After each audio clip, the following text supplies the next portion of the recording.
After more than 23 years in prison for a crime he always maintained he did not commit, Kevin Jackson stepped out of Western Illinois Correctional Center late this morning, a free man.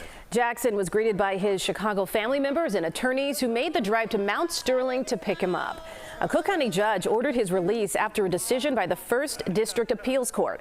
Kevin's case involved an alleged conflict of interest with the state's attorney's office and allegations that a now retired CPD officer named Brian Forberg coerced and manipulated witnesses into lying in his case. Megan Hickey has been uncovering the flaws in this case for nearly a year, and Megan Jackson is one of about 20 incarcerated or formerly incarcerated men who make the same claim against this officer. Right, Jim and Eric, and actually one of those men was in court today also fighting for his release.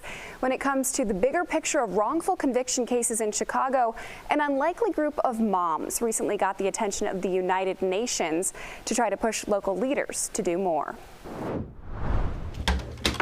Other people that were victims of these police officers. Bertha Escamilla is not a researcher or an investigator or a lawyer by any means. I would get the case and put exhibit numbers on there. But she'd fool you by the thousands of pages of grassroots research she's compiled over the years. I compare different cases, trying to identify what she considers a pattern and practice of police coercion and torture in alleged cases of wrongful conviction in Chicago, just like her son, Nick's. They kept on telling him to cooperate and to make a confession. Nick was arrested, tortured for 18 hours into a confession, convicted and sentenced to 29 years in prison for a 1993 murder in Chicago. They kept on punching him in the back, in the head, in the face. I could see his face was swollen.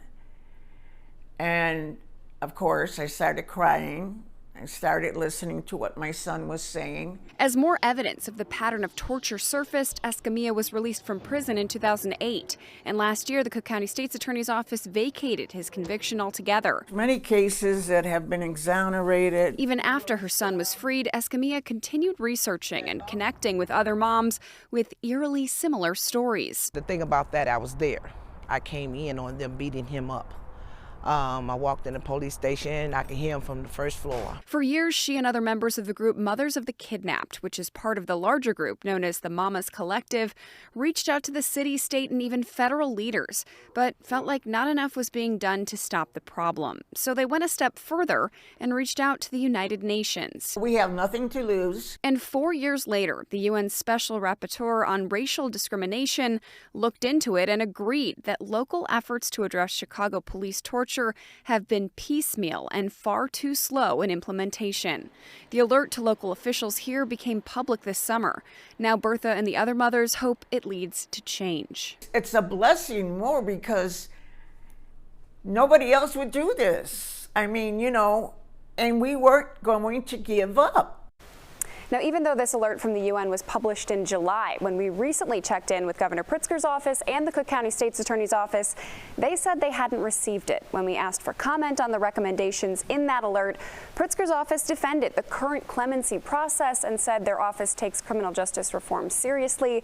The Cook County State's Attorney's Office originally responded to our recent request for comment, but then did not provide any sort of response, and Jim and Erica, they stopped responding altogether. All right. Well, hard to get people to held accountable. Right. Yeah. Take notice. Thank you for staying on top of it. Yes. Megan, thanks, thank you. Thanks, guys.